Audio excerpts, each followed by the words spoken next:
find the real. Hello guys, good morning, good afternoon, good evening. कैसे बेटा आप सब लोग? होप सो आप बहुत बढ़िया होंगे और अपने पढ़ाई एंजॉय कर रहे होंगे, अपनी स्टडीज में लगे हुए होंगे। और इसी सीरीज में हम लोग एक और वीडियो लेकर के आपके सामने हाजिर हैं। इस बार हम लोगों के साथ में जो डिस्कशन हम लोग करने वाले हैं वो डिस्कशन अब हम लोगों का बेसिक हो जाएगा और हम लोग स्टार्ट कर चुके होंगे अपना जो मैक्रो इकोनॉमिक्स का पूरा सिलेबस है, उस सिलेबस को हम लोग स्टार्ट करने जा रहे हैं। और उसका सबसे फर्स्ट प्रायोरिटी जो है, हम लोगों ने पहले 2 वीडियोस बनाए थे, उसमें हमने इंट्रोडक्शन ऑफ मैक्रो इकोनॉमिक्स पढ़ा था। और अब जो हमारी प्रायोरिटी है वो प्रायोरिटी हमारी शिफ्ट कर रही है और हम सबसे पहला जो यूनिट है मैक्रो इकोनॉमिक्स का वो लेकर के अब आपके सामने हाजिर हो चुके हैं। ये वीडियोस कंप्लीटली उसी के ऊपर है। और फर्स्ट यूनिट जो है वो आपका बेसिक कांसेप्ट्स है, जहां पे हम छोटे छोटे कुछ कांसेप्ट सीखने वाले हैं। तो जो सबसे पहला चैप्टर है हम लोगों का, जो कि हमें मैक्रो इकोनॉमिक्स में पढ़ना है, वो है national income and the basic concepts which are very much necessary to study the national income. That concepts we are going to discuss one by one in each video. One video will consist of one topic and that topic will be fully discovered and fully discussed in that particular video, and in the next video we are coming with the next topic. तो पहला topic जो आपके सामने है वो आपको दिख रहा होगा। हाँ जी, हम लोग डोमेस्टिक टेरिटरी के बारे में डिस्कस करने वाले हैं। क्या डिस्कस करने वाले हैं? डोमेस्टिक टेरिटरी के बारे में हम लोग डिस्कस करने वाले हैं। डोमेस्टिक टेरिटरी का अगर मैं आपको हिंदी बोलूं तो इसका होता है हिंदी घरेलू साम्राज्य। क्या होता है? घरेलू साम्राज्य। जी हाँ, बिल्कुल लिख लीजिए आप अपने पास में, घरेलू साम्राज्य डोमेस्टिक टेरिटरी का मतलब होता है। तो in continuation with our study of the previous unit in which we have studied about the introduction, now we are moving towards the basic concepts of the macroeconomics which are very much necessary to understand the first unit, and that unit is your national income. In order to understand the concept of national income, we have to discuss some of the topics which are necessary, and in those continuation of the topic, the first topic which is very much necessary is domestic territory. Domestic territory, why there is the necessity to understand the topic of domestic territory? The concept of domestic territory is that when we are knowing about the domestic territory, then only we are able to understand that which income pertains to ourselves, कौन सी income हमारी है, and which income doesn't pertain to ourselves, कौन सी income हमारी नहीं है। For the complete knowledge that the income accrues to our country or it doesn't accrue to our country, we need to know the concept of the domestic territory. And also in order to bifurcate between the domestic income and the foreign income, what is the difference between domestic income, what is the difference between what is foreign income, whether a person residing in India and he is earning an income will be considered as a domestic income or whether it will be considered as a foreign income, or a particular person who is not a resident in India, who is just a visitor in India, is earning some income in India, whether that should be clubbed under the national income of India or not. So we have to go on for that discussion, and for that discussion it is very much necessary that you should know what domestic territory is, क्या domestic territory होती है और किस चीज को हम लोग domestic territory consider करके चलेंगे। तो for that we have a broad discussion and I have written all the things whatever will be included in the domestic territory and the things which are not included in the domestic territory is written over here. तो please keep a pause and record all the things whatever has been written on the white board and then we are going to have the discussion about that thing. तो आप ये पूरा record कर लीजिए, अपने पास में screenshot ले लीजिए। अगर आपके पास में कॉपी है तो प्लीज आप अपनी कॉपी में लिख लीजिए कि क्या चीजें हैं डोमेस्टिक टेरिटरी के बारे में। आइए इसके बाद हम लोग इसका डिस्कशन शुरू करते हैं। 1 मिनट का पॉज आप रिकॉर्ड कर ले। नाउ चलिए अब हम लोग देखते हैं कि क्या डोमेस्टिक टेरिटरी का पंगा है पूरा का पूरा। तो फॉर एग्जाम्पल मैं एक व्यक्ति हूं, ठीक है, फॉर एग्जाम्पल मेरा एग्जाम्पल ले लीजिए। मैं एक व्यक्ति हूं, आपके लिए यूट्यूब वीडियोस बनाता हूं और आपको क्लासेस देता हूं, और भी मेरे इसके अलावा और भी बहुत सारे काम है, मैं बहुत सारे काम करता हूं, ठीक है। तो ये जो भी काम करता हूं मैं कहाँ करता हूं? क्या मैं ये इंडिया में रह के करता हूं या इंडिया से बाहर करता हूं? तो जी मैं ये इंडिया में रह करके करता हूं। अगर मैं ये काम इंडिया में रह करके करता हूं, इंडिया की पॉलिटिकल बाउंड्रीज के अंदर रह करके करता हूं, इंडिया में ही कमाता हूं, इंडिया में ही खाता हूं और इंडिया में ही मेरा सारा इकोनॉमिक इंटरेस्ट लाई करता है, तो इसका मतलब ये जो टेरिटरी है, जो साम्राज्य है जिसके अंदर मैं काम कर रहा हूं, वो क्या है? ये एक डोमेस्टिक टेरिटरी है। डोमेस्टिक घरेलू, मैं घर के अंदर, घर कहने का मतलब हो गया इंडिया के अंदर, जिस इकोनॉमी की बात करो उस इकोनॉमी के अंदर ही रह करके पैसा कमा रहा हूं और पैसा खर्च कर रहा हूं। The income and the expenditure of mine is associated only with in the political boundary and the geographical boundary of India, तो ये हमारी डोमेस्टिक टेरिटरी हो गई। होप सो आपको समझ में आ रहा होगा।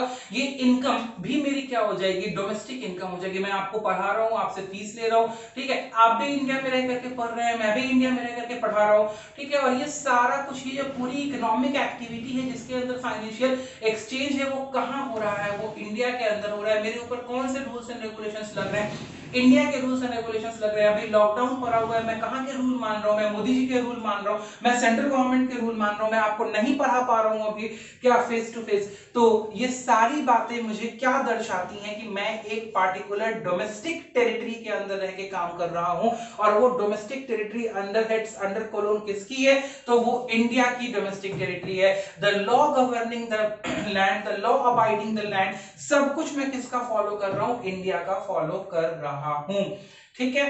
तो डोमेस्टिक टेरिटरी का सबसे पहले मतलब समझिए, बोलता है domestic territory is the geographical territory. Geographical territory मतलब एक भौतिक क्या है, एक भौतिक एरिया है, साम्राज्य है, ठीक है, administered by a particular government, जो कि चलाया जाता है एक पार्टिकुलर सरकार के द्वारा, जिसके ऊपर एक सरकार का शासन है, जो एक सरकार के नियम और कानून के अंतर्गत चलता है।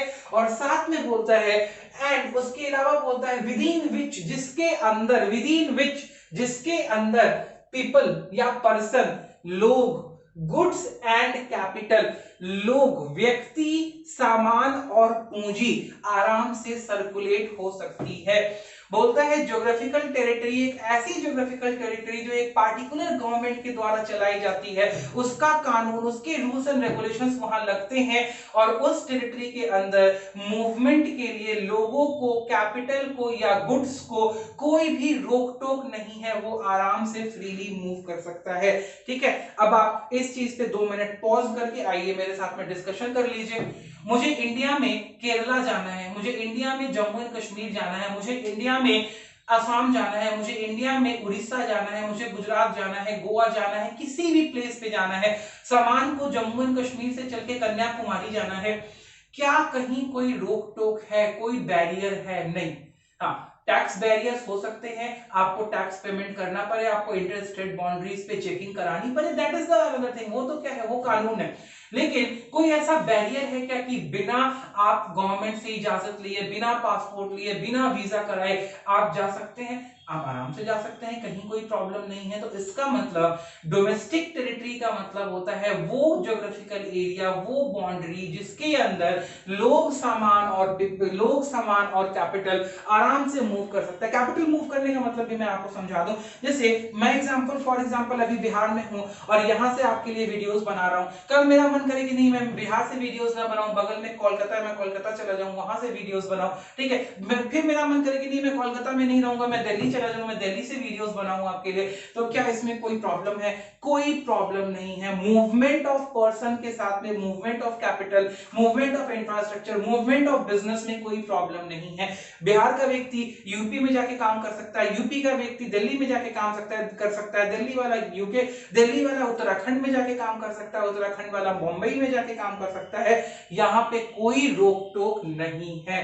तो ऐसे एरिया को हम लोग डोमेस्टिक टेरिटरी बोलते हैं। एंड ऑल द इनकम, ध्यान से सुनिएगा, all the income which has been generated under the domestic territory of a country is considered as the domestic income. Domestic territory में आके किसी ने भी पैसा कमाया वो डोमेस्टिक इनकम कहा जाएगा। ध्यान से समझिएगा, इसका एक एग्जांपल देता हूं। मैं इंडिया में रह के इंडिया के लिए पैसा कमा रहा हूं, इंडिया में पैसा कमा रहा हूं, तो मेरा इनकम क्या? Domestic income. मेरे द्वारा जो सर्विसेज दी गई वो सर्विसेज किस चीज में आएंगी? डोमेस्टिक प्रोडक्ट में आएंगे। और उस डोमेस्टिक प्रोडक्ट का जब मुझे फाइनेंशियल रिटर्न मिला तो that will be considered as domestic income. तो there is no any difference between domestic product and domestic income. Domestic product is the physical concept and domestic income is the financial concept. बस इतना ही सा different है कि domestic difference है कि domestic product जो होता है वो फिजिकल गुड्स या क्वांटिटी के टर्म्स में होता है, गुड्स या सर्विसेज के टर्म्स में होता है, क्वांटिटी के टर्म्स में होता है, और डोमेस्टिक इनकम जो होता है वो उसका फाइनेंशियल नेचर होता है, पैसे के टर्म्स में होता है। इररिस्पेक्टिव इसके अलावा और कोई डिफरेंस नहीं है। तो इतना तो आपको समझ में आ गया कि भाई जो नॉर्मल रेजिडेंट हैं इंडिया के, जो लोग रहते हैं इंडिया के अंदर, जिनका इकोनॉमिक इंटरेस्ट इंडिया में लाई करता है, जो कमाते खाते खर्च करते रहते सोते जागते इंडिया के अंदर हैं, वो अगर इंडिया में कमा रहे हैं तो उनकी कमाई तो डोमेस्टिक इनकम कहलाएगी ही कहलाएगी। जी बिल्कुल कहलाएगी। ठीक है, आइए अब बात करते हैं।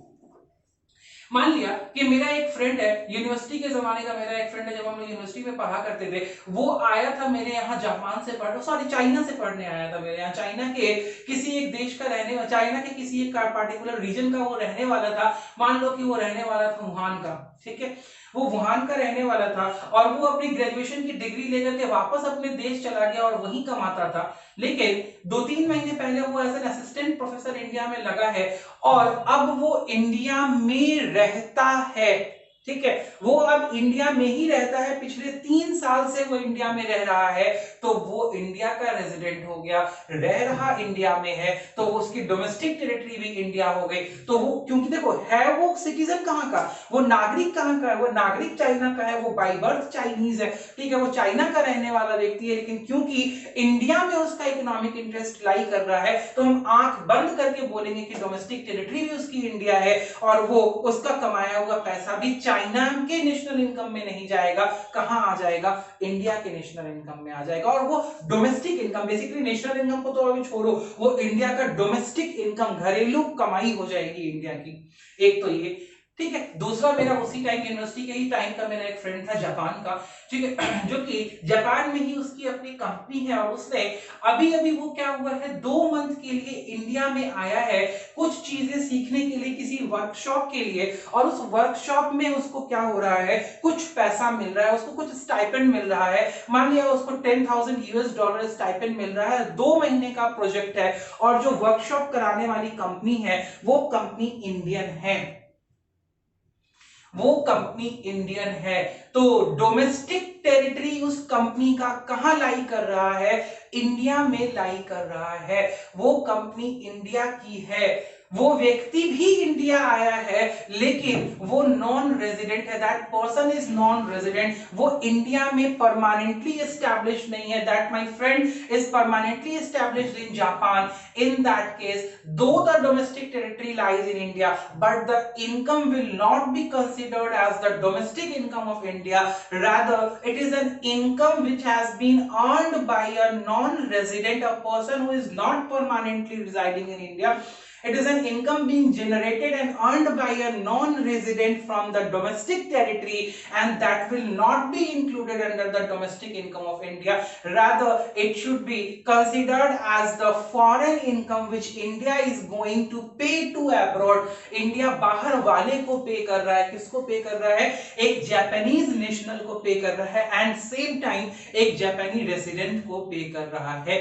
तो डोमेस्टिक टेरिटरी का जानना और डोमेस्टिक टेरिटरी का समझना इसलिए जरूरी है, ये मैं बात पीछे 5 मिनट से आपसे कर रहा था, कि in order to consider an income generated, whether that income will be clubbed under the domestic income of a particular economy और not, it will be considered and it will be finalize only when we are knowing about the concept of domestic territory. What is domestic territory? It is a geographical territory which is administered by a government, particular government, and within which there is a free movement of people, capital, there is a free movement of people, that is person, capital and goods which is administered over there. तो उसको हम लोग बोलते हैं domestic territory. ये बहुत आसान है, डोमेस्टिक टेरिटरी जब भी किसी को कोई कहे ना, तो डोमेस्टिक टेरिटरी समझना बहुत आसान है। लोग कहते हैं कि हाँ इंडिया की बाउंड्री, ठीक है, इंडिया के अंदर जितना जम्मू कश्मीर से लेकर के और इंदिरा पॉइंट तक, that is the last land point in India,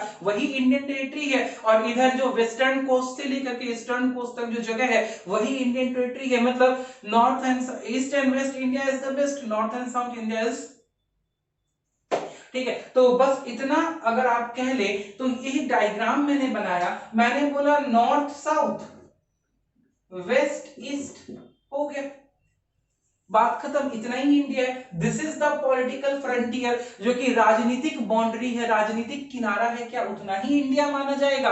हमने बोला नहीं भाई, इंडिया के डेफिनेशन का सिर्फ एक कोना है, या किसी डोमेस्टिक टेरिटरी के डेफिनेशन का बस एक कोना है उसका पॉलिटिकल फ्रंटियर। उसके अलावा भी और चीजें हैं जो मैंने यहां लिख रखी हैं, उन पे चर्चा करना ज्यादा इंपॉर्टेंट है। तो देखते हैं, पहला बोलता है डोमेस्टिक टेरिटरी क्या, तो political frontier of a country with the territorial water, including the territorial water।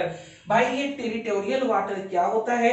तो टेरिटोरियल वाटर को मैं जनरलाइज्ड कंसेप्ट में तो नहीं बता पाऊंगा, बिकॉज हर जगह टेरिटोरियल वाटर का डेफिनेशन चेंज होता है। We are talking only about in the Indian context that the territorial water of India persist to the 12 nautical mile area from the last land point which is Indira Point in the south, ठीक है, Sundarban delta in the east and Rann of Kutch in the west. ठीक है, India तीन side से पानी से घिरा हुआ है, एक साइड से समंदर से, तीन साइड से समंदर से घिरा हुआ है, एक साइड से पहाड़ से घिरा हुआ है। The great Himalayas over north and bay of Bengal in east, Indian ocean in south and Arabian sea in the west. ठीक है, तो इंडिया के तीन तरफ पानी है, that's why we are very much concerned about the territorial water and as per the definition from the last land point on all the south east and western coastal region 12 nautical miles of the areas under water is under the territorial circumstances and under the territorial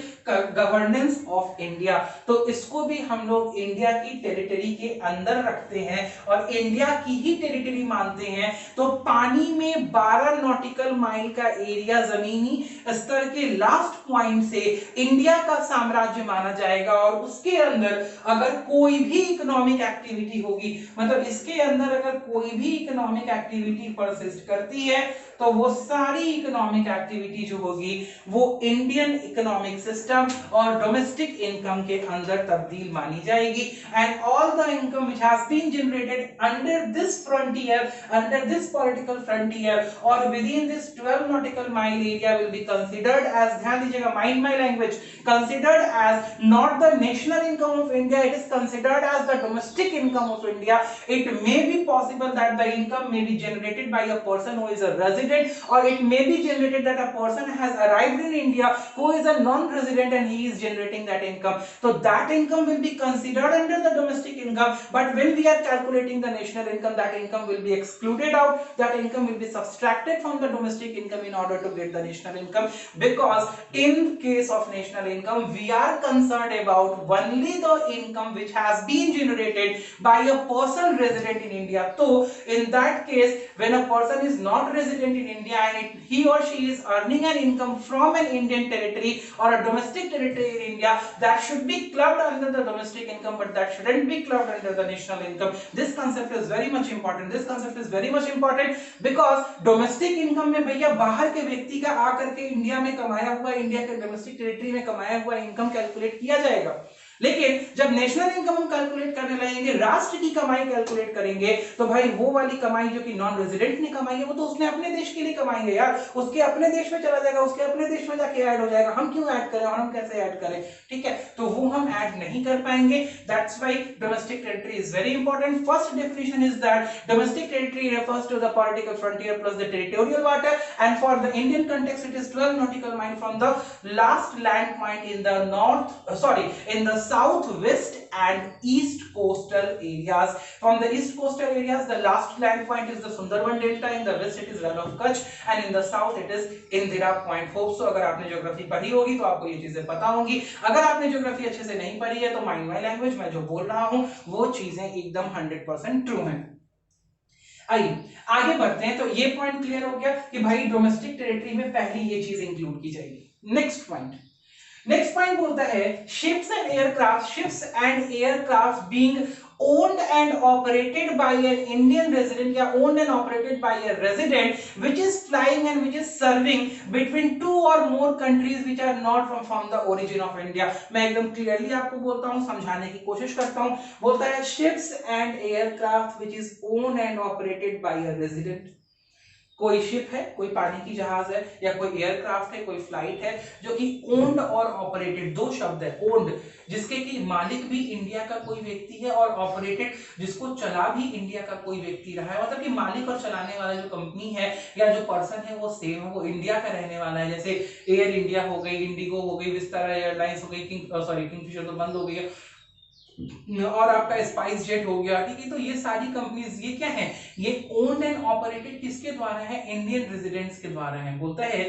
ships and aircrafts which is owned and operated by a person resident in a country and at the same time this providing services for 2 और मोर countries, means वो India में काम नहीं कर रहा है। अगर एक इंडिगो की प्लेन है, वो इंडिया के अंदर उड़ रही है, हैदराबाद से दिल्ली जा रही है, दिल्ली से बॉम्बे जा रही है, बॉम्बे से अमृतसर जा रही है, अमृतसर से चंडीगढ़ जा रही है, तो भाई वो तो इंडियन डोमेस्टिक टेरिटरी में ही फ्लाई कर रही है, तो उसका तो कोई दिक्कत ही नहीं है, वो तो पहले ही डेफिनेशन के अंदर आ जाएगी कि पॉलिटिकल फ्रंटियर के अंदर फ्लाई कर रही है, तो वो तो डोमेस्टिक टेरिटरी होगी ही होगी। तो फिर एक्स्ट्रा अलग से लिखने की क्यों जरूरत है, अलग से लिखने की जरूरत इसलिए है, आइए हम लोग एग्जांपल चेक करते हैं। मैंने यहाँ पे जगह खाली रखी थी इंटेंशनली एग्जांपल के लिए, तो देखते हैं हम लोग इंक्लूड वाले पॉइंट का सेकंड नंबर पॉइंट का एग्जांपल चेक कर रहे हैं। देखिए मैंने बोला कि एक फ्लाइट है, ठीक है, ये फ्लाइट किसकी है, ये फ्लाइट एयर इंडिया की है। किसकी फ्लाइट है, एयर इंडिया की फ्लाइट है, जी हाँ एयर इंडिया की फ्लाइट है। ये फ्लाइट एयर इंडिया की ट्रैवल करती है जापान टू चाइना, ट्रैवल करती है जापान टू चाइना। इसके अंदर इंडियन पैसेंजर्स भी हैं, जापानीज पैसेंजर्स भी हैं, चाइनीज पैसेंजर्स भी हैं, बट क्योंकि ये owned and operated by India है, तो यहां की जो भी टिकट इनकम होगी, जो भी टिकट से रेवेन्यू होगा, वो ना तो चाइना में क्लब किया जाएगा, ना तो जापान में क्लब किया जाएगा, ना तो चाइना में क्लब किया जाएगा। That will be clubbed under the domestic income of India, being on the region and note that it is owned and operated by a person who is in the domestic territory of India, because ये owned और operated है एक ऐसे person के द्वारा जो Indian territory में रहता है, इंडियन टेरिटरी में एग्जिस्ट करता है। होप सो आपको यहां तक ये बात समझ में आ गई होगी। आइए हम इसके लिए एक और नेक्स्ट एग्जांपल लेते हैं। मैंने बोला कि एक फ्लाइट है, ठीक है, ये फ्लाइट कतर एयरवेज की है, ये फ्लाइट कतर एयरवेज की है। ये कहां से चली है, ये कतर से चली है, इंडिया के न्यू दिल्ली में रुकी है, और इंडिया के न्यू दिल्ली में रुकने के बाद इस्लामाबाद में रुकेगी, और इस्लामाबाद में रुकने के बाद ये कुवैत चली जाएगी, ठीक है। इसका मूवमेंट है, इसी तरीके से ये गाड़ी मूव करती है। तो देखिए कतर एयरवेज की गाड़ी कतर से चली, इंडिया रुकी, और इंडिया में इसका 2 स्टॉप है, माइंड माय लैंग्वेज, इंडिया में इसका 2 स्टॉप है। ये न्यू दिल्ली से उड़ान भरेगी और एक बार मुंबई में रुकेगी, और मुंबई से फिर ये इस्लामाबाद और फिर कुवैत चली निकलेगी, ठीक है।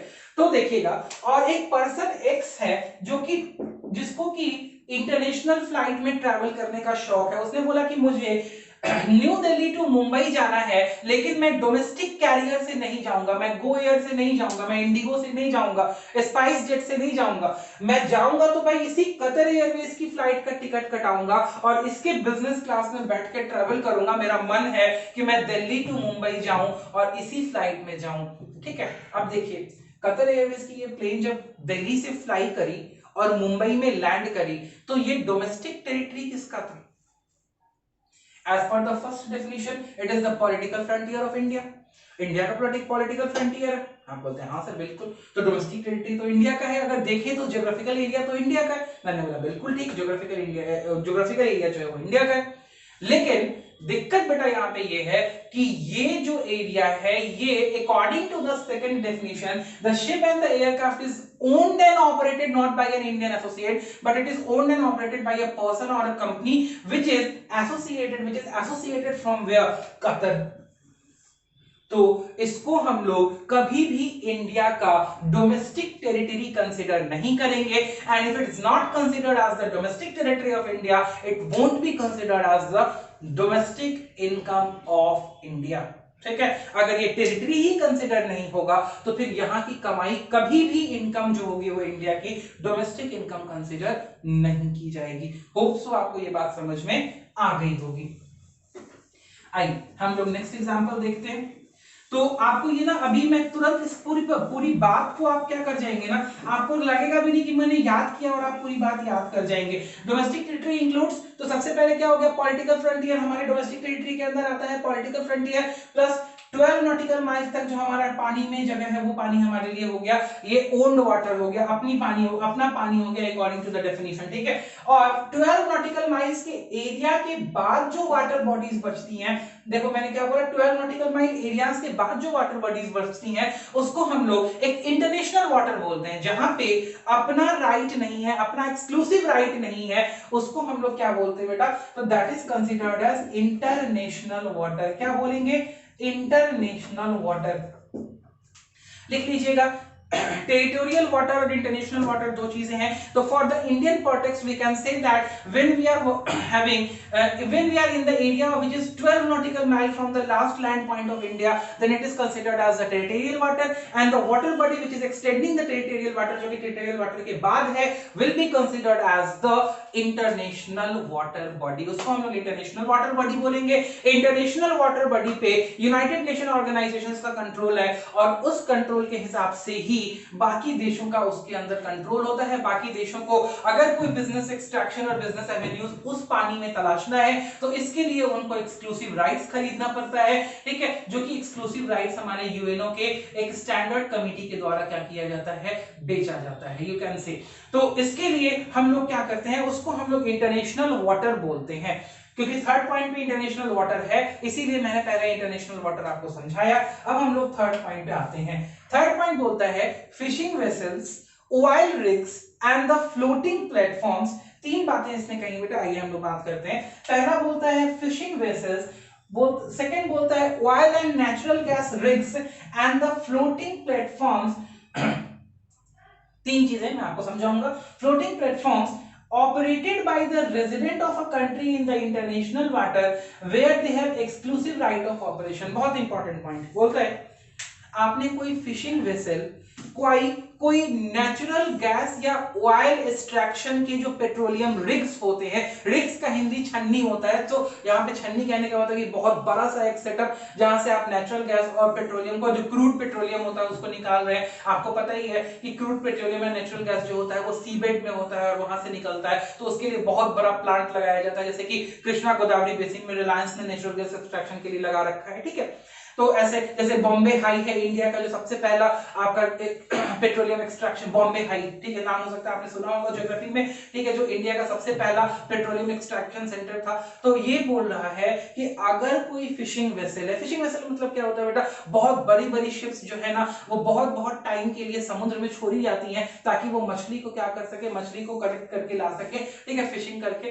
तो कोई फिशिंग वेसल है, कोई ऑयल एंड नेचुरल रिग्स है, या कोई फ्लोटिंग प्लेटफॉर्म है। Floating platform consist of floating restaurants, floating islands for the hotel, for floating islands for the purpose of hotel, resort, etc etc। जो आजकल का नया कंसेप्ट आ गया है कि पानी के बीचों बीच आपको पूरा का पूरा एक शहर टाइप का बसा के देंगे, वहीं पे आपको होटल्स मिलेगी, लग्जरीज मिलेगी सारी, स्पा मिलेगा। ठीक है, वहीं पे आपको रेस्टोरेंट मिलेगा आपके लिए, कैसे एक्सोटिक हॉलिडे लोकेशंस वगैरह के लिए। तो उसके लिए पानी के अंदर ही क्या किया जाता है, फ्लोटिंग प्लेटफॉर्म्स बनाए जाते हैं और उस पर वो पूरा सब कुछ डेवलप किया जाता है। ठीक है, तो इस तरह की कोई चीज अगर इंटरनेशनल वाटर में है और उसको हमारा कोई रेजिडेंट चला रहा है, कोई इंडियन रेजिडेंट चला रहा है और उसको चलाने का उसने एक्सक्लूसिव राइट खरीद रखा है, ठीक है, उसके पास अधिकार है कि वो इंटरनेशनल वाटर को यूज कर सकता है, तो the income which has been generated from that commercial services will be considered as the domestic income of India. दो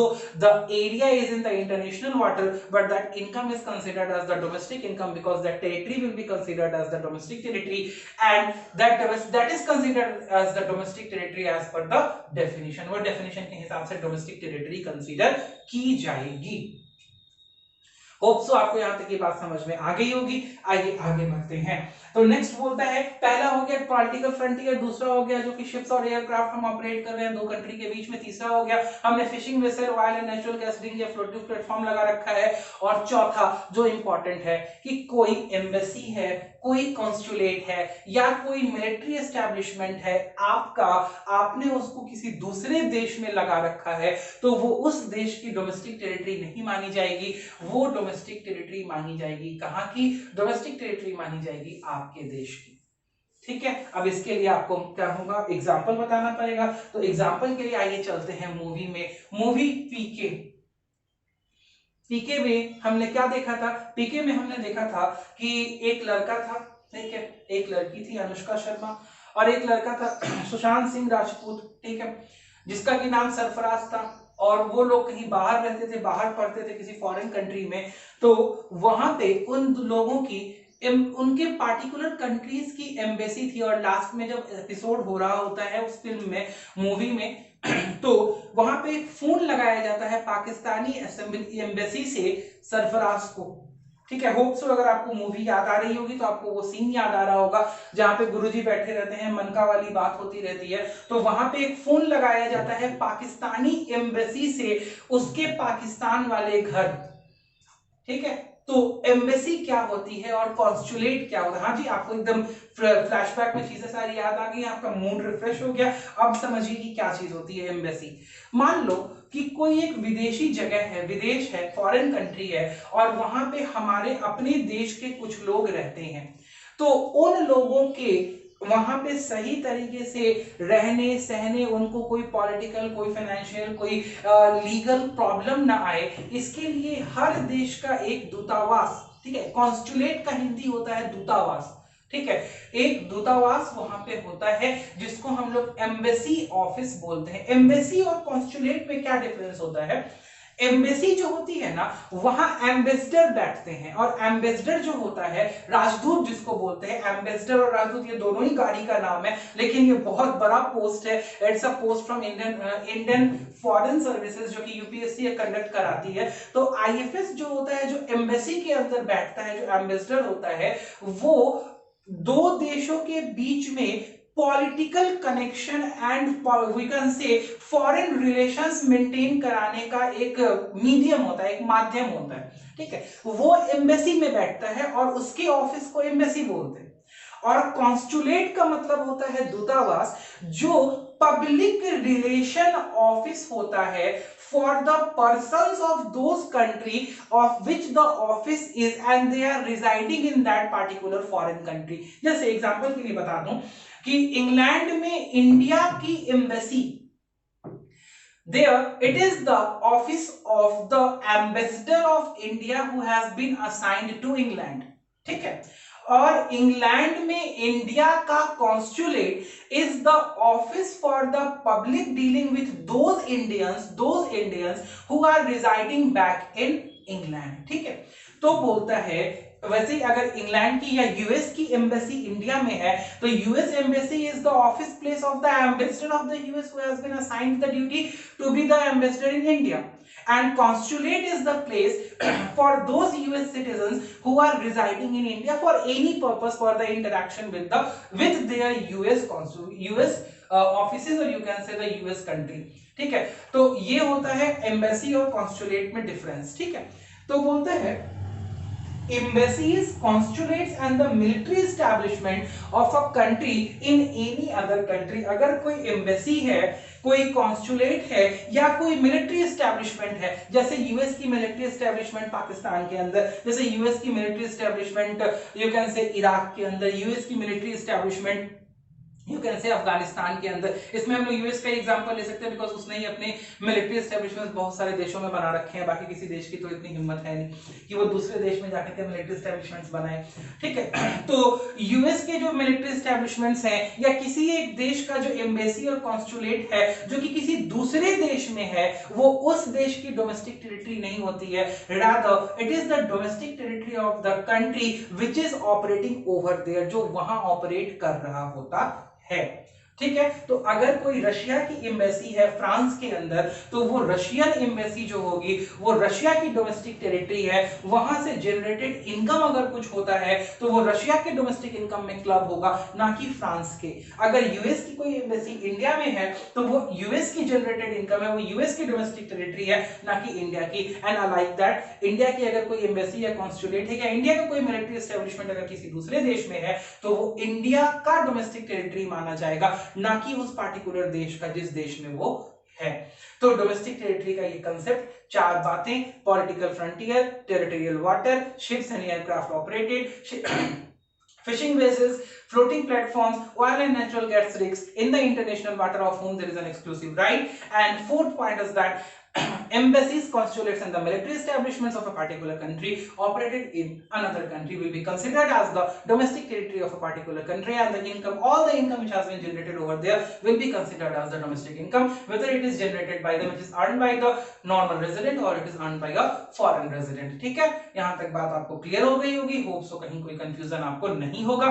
एम्पल डिस्कशन मैंने इसके ऊपर आपसे कर लिया है। अब बोलता है नॉट इंक्लूडेड, तो नॉट इंक्लूडेड में तो सबसे पहली बात बेटा बोलता है it doesn't include the embassy, consulates and the military establishments of foreign countries. अगर फॉरेन कंट्री की कोई, यही वाली बात है ना, इस बात को सिर्फ निगेट कर दिया, उल्टा कर दिया। बोलता है अगर कोई एम्बेसी, कंसुलेट या मिलिट्री एस्टैब्लिशमेंट किसी दूसरे देश का आपके देश में, आपके पॉलिटिकल फ्रंटियर के अंदर में है तो वो आपकी डोमेस्टिक टेरिटरी नहीं मानी जाएगी। जैसे मैंने बोला फॉर एग्जांपल दिल्ली में यूएस एम्बेसी है, तो यूएस एम्बेसी जो दिल्ली में है वो अपने पॉलिटिकल फ्रंटियर के अंदर तो है, लेकिन ये हमारे यहाँ की डोमेस्टिक टेरिटरी नहीं मानी जाएगी। ऐसे ही कोई मिलिट्री एस्टैब्लिशमेंट अगर हमारे देश में किसी दूसरी कंट्री का आकर के हो जाता है, होप सो ऐसा ना हो, अगर हो जाता है तो वो हमारा डोमेस्टिक टेरिटरी नहीं माना जाएगा, दो वो हमारे साम्राज्य के अंदर होगा, लेकिन वो उस कंट्री का मिलिट्री एस्टैब्लिशमेंट माना जाएगा जिस देश का वो है, और वहीं की डोमेस्टिक टेरिटरी मानी जाएगी। ठीक है, और ये वाला पॉइंट इंपॉर्टेंट है। फर्स्ट वाला पॉइंट तो सिर्फ उधर वाले का अपोजिट पॉइंट था, ये वाला पॉइंट बहुत इंपॉर्टेंट है।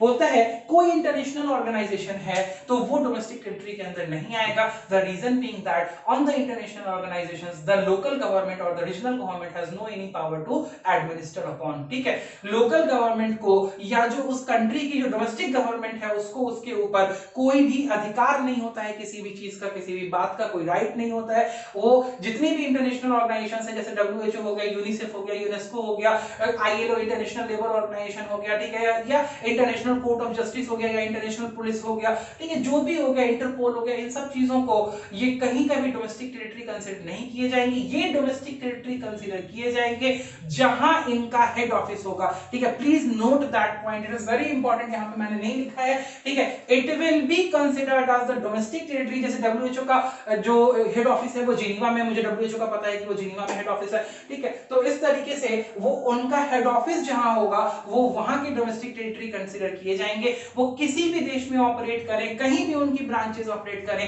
That all branches will be considered as the domestic territory of the place where the head office is situated. That's why, और ये क्यों नहीं माना जाएगा डोमेस्टिक टेरिटरी, तो इसका रीजन समझिए, बिकॉज दैट पार्टिकुलर कंट्री की जो डोमेस्टिक गवर्नमेंट होगी, जो वहां की रीजनल गवर्नमेंट होगी, they don't have any right to administer upon the activities of these international organisations. ठीक है, that's why they won't be considered as the domestic territory of that particular country in which it is operating. ठीक है, वहां की domestic territory नहीं consider की जाएगी जहां ये ऑपरेट कर रहा है। होप सो आपको यहां तक का डोमेस्टिक टेरिटरी का डिस्कशन समझ में आया होगा। Next in the frame we are coming up with some examples and you have to say that whether it is a domestic territory or not। हम लोग कुछ एग्जांपल्स लेकर के आ रहे हैं, उसके ऊपर हम लोग डिस्कशन करेंगे, जिससे आपको ये क्लियर हो जाएगा कि अच्छा डोमेस्टिक टेरिटरी कैसे पहचानते हैं, कैसे नहीं पहचानते हैं, और उसके बाद आप फिर डोमेस्टिक टेरिटरी आसानी से पहचानने लगेंगे। तो आप अगर नहीं लिखे हैं तो इन चीजों को 2 मिनट रुक करके लिख लीजिए, हम लोग कुछ एग्जांपल्स के साथ में आपके पास आते हैं।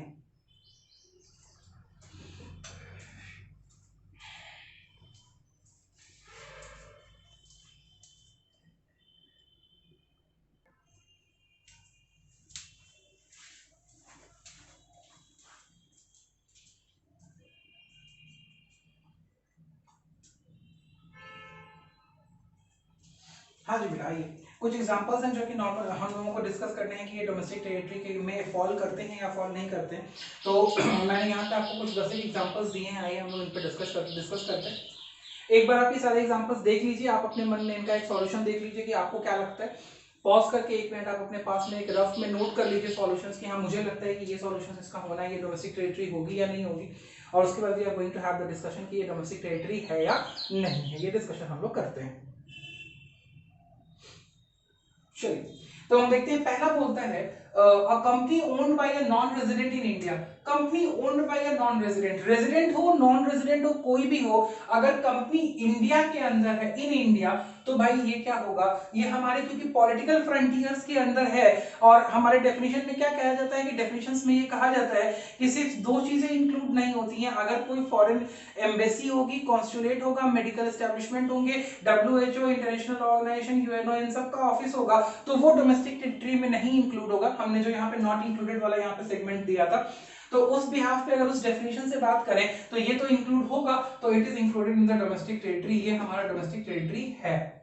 Second point, a branch of a foreign bank in India, same concept पे ये भी हमारा डोमेस्टिक टेरिटरी है, बिकॉज फॉरेन बैंक का ब्रांच हो, अपनी बैंक का ब्रांच हो, अगर पॉलिटिकल फ्रंटियर के अंदर में है और वो foreign embassy, consulate, medical, military establishment या WHO, ILO या कोई इंटरनेशनल ऑर्गेनाइजेशन की ऑफिस नहीं है, तो वो डोमेस्टिक टेरिटरी कंसीडर की जाएगी, तो ये भी डोमेस्टिक टेरिटरी कंसीडर की जाएगी। Third, Indian embassy in London, according to the definition of domestic territory, कोई भी एम्बेसी या कोई भी कॉन्सुलेट होगा तो वो जिस देश का होगा उस देश की डोमेस्टिक टेरिटरी होगी, तो इंडियन एम्बेसी अगर लंदन में है तो ये इंडिया की डोमेस्टिक टेरिटरी होगी, ना कि लंदन की डोमेस्टिक टेरिटरी होगी। ठीक है। Fourth point, Japanese embassy in new Delhi, on that point, है तो ये इंडिया के पॉलिटिकल फ्रंटियर के अंदर, लेकिन जब डजंट इंक्लूड वाली लिस्ट हम लोग देखते हैं तो उस लिस्ट में फॉल कर जाती है, दैट्स व्हाई ये जापान की डोमेस्टिक टेरिटरी होगी, इंडिया की डोमेस्टिक टेरिटरी नहीं होगी। नेक्स्ट बोलता है passenger planes operated by British airways between India and Japan, India और जापान के बीच में ऑपरेट हो रहा है, तो डोमेस्टिक टेरिटरी एक बार तो इंडिया की फॉल करती है, डोमेस्टिक टेरिटरी कहने का मतलब है पॉलिटिकल फ्रंटियर इंडिया का फॉल करता है, लेकिन क्योंकि ये ओन्ड एंड ऑपरेटेड बाय एक ब्रिटिश नेशनल है, ब्रिटिश एयरवेज है, तो ये हमारे डेफिनेशन ऑफ डोमेस्टिक टेरिटरी का सेकंड वाला point, ship an aircraft been owned and operated by a person, ठीक है, who is a resident of a particular country between two different countries के कांसेप्ट के हिसाब से ये ब्रिटेन की डोमेस्टिक टेरिटरी मानी जाएगी, ना कि इंडिया की डोमेस्टिक टेरिटरी मानी जाएगी। ठीक है। नेक्स्ट बोलता है इंडियन कंपनी इन लंदन, तो ये सिंपल पॉलिटिकल फ्रंटियर का किस्सा है कि इंडिया की कंपनी हो चाहे कहीं की भी कंपनी हो, अगर वो पॉलिटिकल फ्रंटियर लंदन के अंदर है तो ये इंडिया की डोमेस्टिक टेरिटरी नहीं मानी जाएगी, लंदन की डोमेस्टिक टेरिटरी मानी जाएगी, यू कैन से ब्रिटेन की डोमेस्टिक टेरिटरी मानी जाएगी। Next, Microsoft office in India, बहुत इजी है, इंडिया के पॉलिटिकल फ्रंटियर के अंदर है, तो ये इंडिया की डोमेस्टिक टेरिटरी मानी जाएगी। Office of Reliance industries in UK, UK के पॉलिटिकल फ्रंटियर के अंदर है, तो ये यूके की डोमेस्टिक टेरिटरी मानी जाएगी।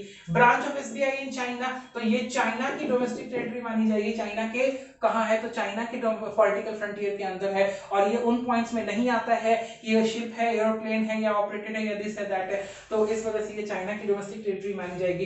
And Tata rented its building to Google in US, भाई वो बिल्डिंग टाटा की जो थी, वो जो बिल्डिंग थी वो बिल्डिंग ही यूएस में थी, अब टाटा ने उसको खुद के पास रखा या गूगल को रेंट कर दिया, दैट डजंट मैटर, ये पहले भी डोमेस्टिक टेरिटरी यूएस की थी और अभी भी डोमेस्टिक टेरिटरी कहां की मानी जाएगी, यूएस की मानी जाएगी। Hope so we have had enough discussion on the domestic territory वाला पॉइंट, आपको पूरी तरीके से डोमेस्टिक टेरिटरी का कांसेप्ट समझ में आ गया होगा। In the next video we are coming with the normal residents and the non residents का कांसेप्ट, हम उसको डिस्कस करने वाले हैं, और इसी तरीके से एक एक करके हम लोग basic concepts of national income को डिस्कस करेंगे, मैक्रो इकोनॉमिक्स के बेसिक कांसेप्ट्स को डिस्कस करेंगे। ठीक है। होप सो अगर आपको वीडियो पसंद आई और समझ में आई है तो अपने फ्रेंड्स के साथ में इसको शेयर करें, और ऐसे ही अपडेटेड कंटेंट के लिए हमारे साथ में बने रहें। Stay tuned, stay live, stay healthy and stay supportive always. Please like, share and subscribe our YouTube channel. मैं अदनान आपके साथ में the basics classes private limited की यूट्यूब चैनल पे हमेशा रहता हूं, तो आप हमारे चैनल को लाइक करें, शेयर करें और सब्सक्राइब करें, और जब तक दूसरी वीडियो आती है, stay connected, stay tuned and bye bye.